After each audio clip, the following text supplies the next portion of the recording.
Hello, parents. And in this session, I want to share one important concept. Let me start with what happened with me, an incident with me and my younger kid. Recently, she was watching a movie. It's a Telugu movie by name Happy Days. That's a movie which is around engineering students, their friendship and teenage love. This is the story. I could see that there is a romantic scene going on, and she was very interested there. 9 years old kid watching that movie. So I just went to her and asked, like, for your age, is it that required for you to watch this movie? That's what I asked. And she immediately turned to me and said that, Daddy, this is not a love movie, this is a friendship movie. No, you can, don't worry about it. So just said that, and then she started watching the movie again. Then I realized that I should not have asked that question, number one. Number two, it really shook me. It was the first time my child is talking about about love, and she's also distinguishing love and friendship. One thing I understood, that children are learning many things at a rapid pace. They're born into this technology age, and it's all information age, and a lot of information is going into them. That I realize. But there is a unspoken fear in many parents, like there is so much of negativity which is coming into them through this internet. Like, how can we deal with that? How can we stop that? How can we safeguard our kids from all this negativity which is there around, which is just being dumped into their minds? And children, they get influenced. A lot of gaming culture. It's very difficult for parents to bring them out, and then parents are worried, like, how come my child is exposed to porn at a very young age? And what happens, like, if all these things go into their mind and they're becoming absolute materialistic? They want all these things. Looking at all those things, they just really want that. They want to behave like that. They start imitating. There's lots and lots of negative influence. How can we safeguard our kids? That's a unspoken fear that many parents have. Even I too have that. Even I sometimes I think that, when they watch all these movies and all, a lot of the concept of love get into their mind. I know that, that's not the reality what they're showing. But what if my kids just take a wrong decision and pick up a wrong choice at a very very early age? That's also there in my mind. But the question is, how can we safeguard kids? Can we actually safeguard kids? Is it possible? Then let me tell you two things here.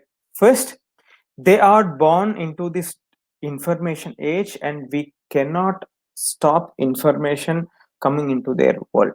They are exposed to many different concepts at a very young age, and that we cannot stop it. Information we cannot stop.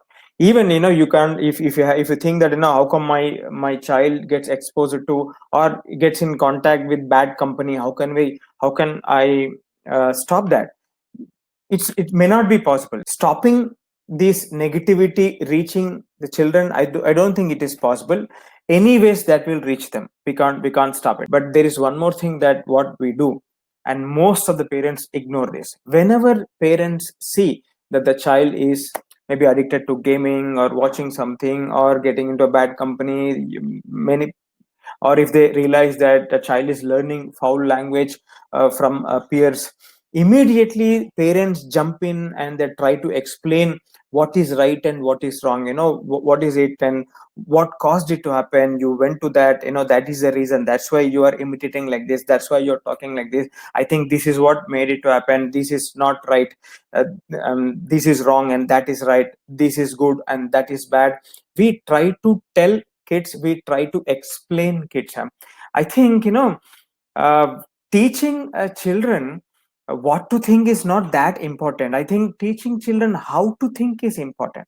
What we are very much focused it, all of the parents, we are, all of us are, we just want to safeguard them. We just want them to understand that this is not right. That's why we go and we tell that this is right and that is wrong. I don't think that works a lot.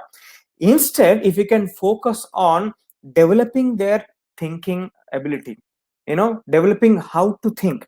No, I think that's where the solution lies. If we can focus on how to think and develop their judgmental skill, develop their critical thinking ability, Okay, develop their accountability skills, develop their problem solving skills, develop their decision making skill.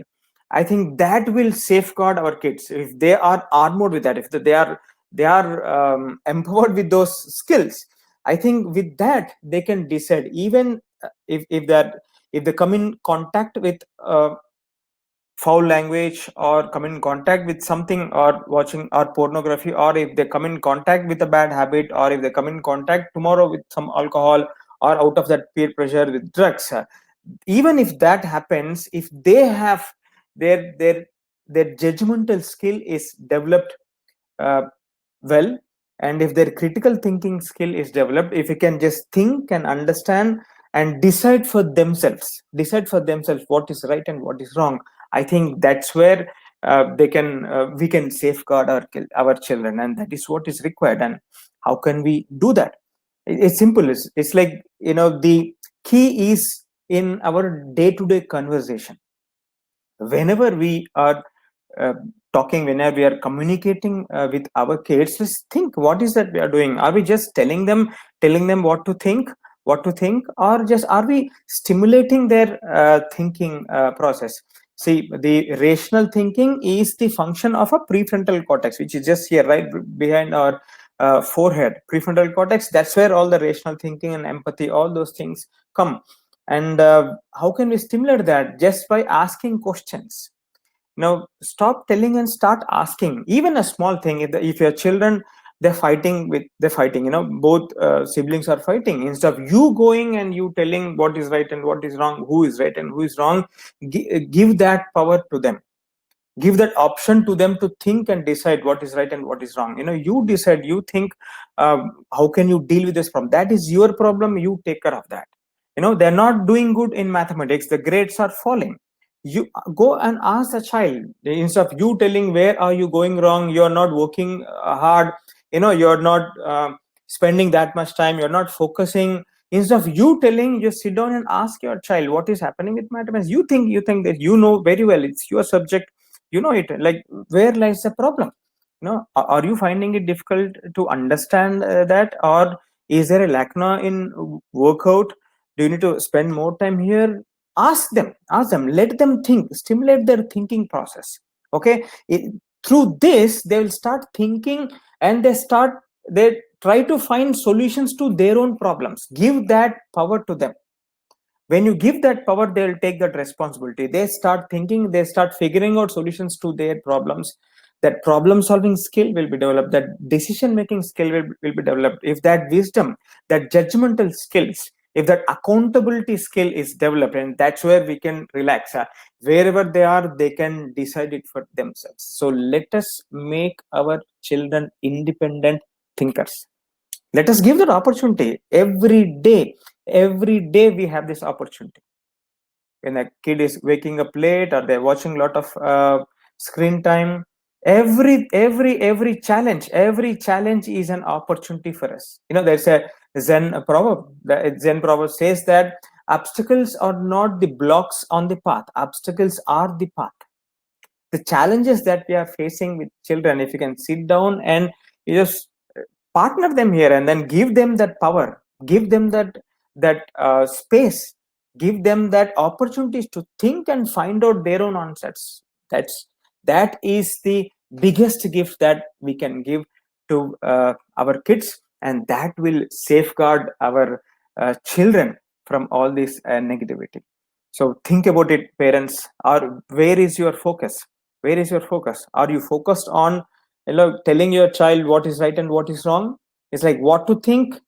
That's easy, everyone can do that. But if you can shift from helping children, or if you can train them how to think, how to figure out a solution to a problem, and I think that will make a hell lot of difference in our upbringing, and that will make a great difference for them in their life. Thank you.